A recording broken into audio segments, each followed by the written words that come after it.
What's up, speeders, and welcome back to Speed3 TV. Today we're trying out a slightly different format for this review of the Subaru BRZ. This is going to be more of a candid vlog style review. Hope you guys enjoy it. What's up, speeders, and welcome back to Speed3 TV. I'm Hafizh, and today I am in the Subaru BRZ. This car at this point is already a year old, but nevertheless I am very excited to tell you guys about it and share my thoughts about this car. I've always liked the BRZ, I've always liked the 86, and I've been looking forward to drive one of these, so let's go. So I'm gonna try and keep this review quick and concise because there are already lots of BRZ reviews out there. I'm really more gonna talk about just like the important things, or at least things that I feel like should be talked about. First, I'm gonna talk about the engine because that's like the big change in this car. Second, I will talk about how this car compares to the Mini Cooper. Now, yes, they're not direct competitors, but the Mini Cooper is around the same price points. They're both sports cars, and they could be daily driven. And that's the car I have extensive knowledge on, so I can make a good comparison between the two cars. Whereas for the Mazda MX-5, which is really more of the this car's direct competitor, is I don't have extensive experience with that car. And finally, I will talk about the transmission, because yes, we've got the automatic version. So let's get back to the engine first. I'm not going to talk about the specs and all that because you probably already know. You guys are car nerds just like me. It is now a 2.4, so it's bigger, it's more powerful, it has more torque, but crucially, the peak torque now comes at 3,700 RPM rather than at 6,200. That means the power comes earlier. So in the old car, you had to rev the hell out of it just to get any sort of power and acceleration. In this car, you don't really have to. You still have to. It's not as effortless as a Mini Cooper, but you can feel there's a bit more torque at around 2,000, 3,000 RPM. The car just sort of goes a bit more easily. You don't have to rev the hell out of it to get going. I want to show you guys what my favorite part about this car. We are at 40 kilometers an hour. Don't worry, we'll pick up speed soon. Put it in first. Put my foot down. Whoa! It is. It's fast. But you know what's even better? The car just never runs out of rev. This car still revs to 7,500 RPM. And you go down a gear and the engine's screaming, and you put your foot down, and you think you gotta change, but no, it's still going. Oh, it's screaming, it's gotta change, and it's still going. I'm sorry, but it's just so much fun. Oh, the last time I drove a car that revs all the way to like over 7,000 RPM was the old 86. Prior to that was the Honda S2000. Other than that, I can't remember any car that revs this high. Because Mini Coopers don't. Mini Coopers don't rev this high. The 1.5 certainly don't rev very high at all. The old R56, it could rev to like 6,000-ish RPM, but it doesn't like to. And it goes to show that while torque is great, having lots of RPM is even better.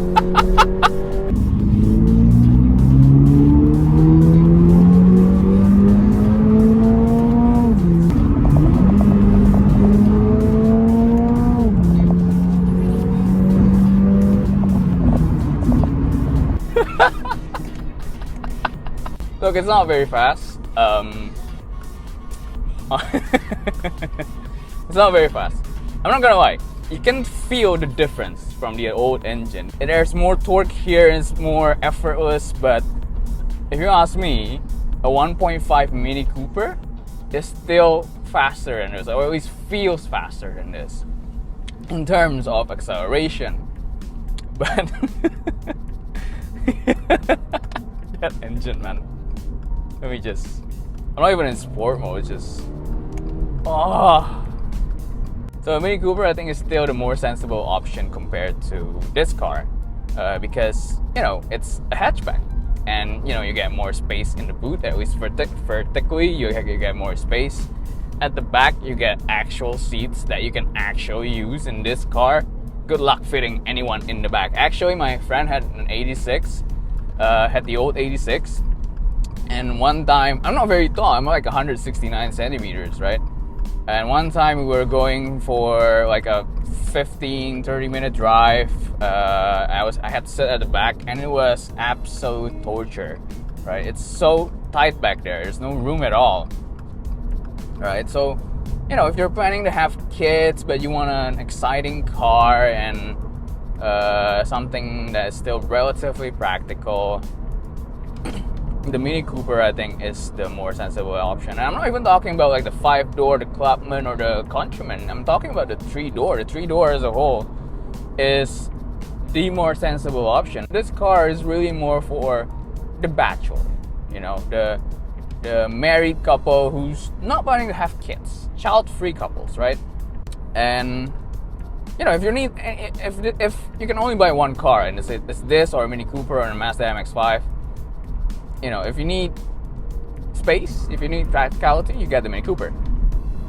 But if all you're looking for is an exciting car to drive, then I would go for this, because this feels more special. It's front engine, rear wheel drive. You could get it with a manual. It's a car that you can it's very hard to find a car with that recipe nowadays, and it just feels more special. Like, you sit low down, you got a long bonnet up front, you see the flared rear wheel arches in your rear view mirrors, and you got the swooping roofline and everything. The car just feels special, even when you're driving like this, even when you're just cruising about or pulling out of a car park or whatever you're doing. The car feels special, Whereas a Mini Cooper, it's fast. I'm not saying it's a boring car. It's still a very, very fast car. I think the Mini Cooper as a whole feels sharper. But the Mini is, it's a hatchback, right? The Mini is a hatchback, so at the end of the day, it's gonna feel like a hatchback. So you have to push it at the limit to actually have fun in it, to make the car come alive. And it's fun. But this car, even at this speed, already feels special to me. Driving it, getting in it feels like an occasion. Now, that brings me to my last point, which is the transmission of this car. Now, yes, this has an automatic. And yes, I know what you're thinking. Oh, it's an automatic. It's not gonna be very exciting now, is it? Right? It's a Subaru BRZ. It's a sports car. It should be a manual. And yes, when I picked up the car, I also thought like, okay, this is gonna be nice. I'm gonna like the BRZ, but I'm gonna wish I had the manual. In the old car, when you have the automatic version, it feels like you're missing out on something. It feels like, oh, this is nice, but I wish it was a manual. In this car though, the automatic stands on its own as a legitimate and an exciting option. It's almost a different package, and let me tell you why. So in the automatic version, you get Subaru's EyeSight system. So the EyeSight is Subaru's a package of Subaru's driving aids and safety systems. Subaru is very safety conscious nowadays. With that package, you get things like adaptive cruise control, collision warning, lane departure warning, and all sorts of other warnings with all sorts of acronyms. So I think the one that makes the biggest difference for me is the adaptive cruise control.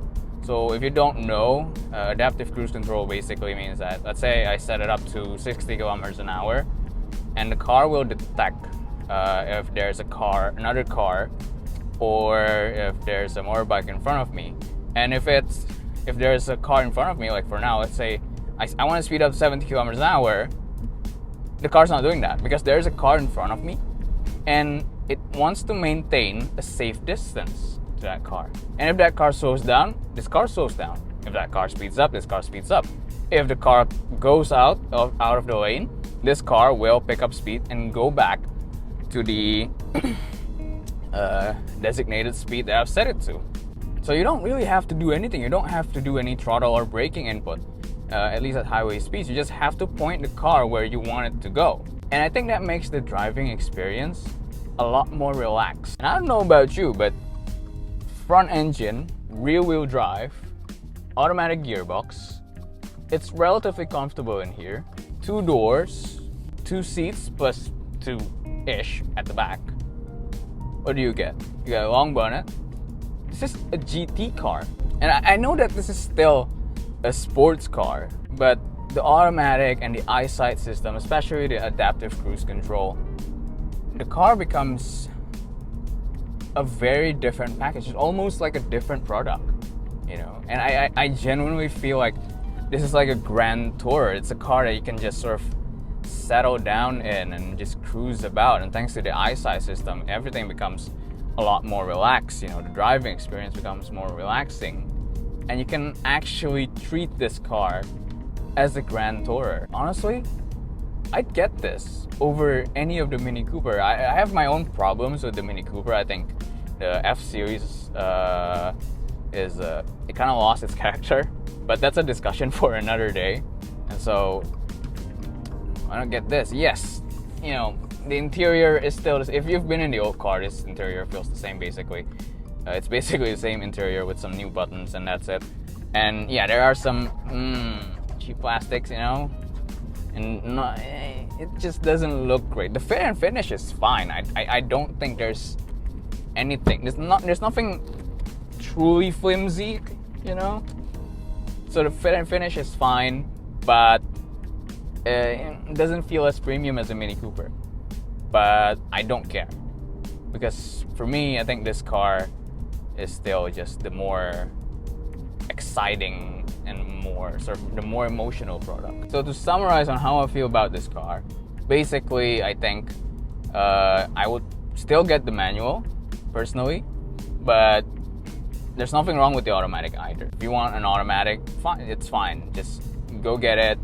It stands on its own. It's actually a pretty good small GT car of sorts. So you no longer feel like you're missing out when you get the automatic, you know. If you want a sports car experience, get the manual. If you just want a sports car to cruise in, automatic's good.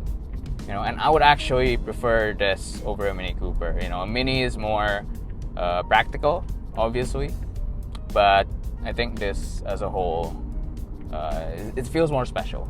And you know that's kind of what you look for in a car, isn't it? You want it to feel special.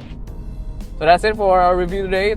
Shout out to Plaza Subaru for running us this review unit. I have genuinely enjoyed my time with this. I'm gonna miss this car. And if you guys have any questions about this car or the Mini Cooper, or really about any sports cars and luxury cars, feel free to chat with us on our Instagram direct message, and we'll be happy to answer your questions, and we can help you decide on what sports car or luxury cars you should buy next. So that's it for our review today, and I'll see you speeders on our next one.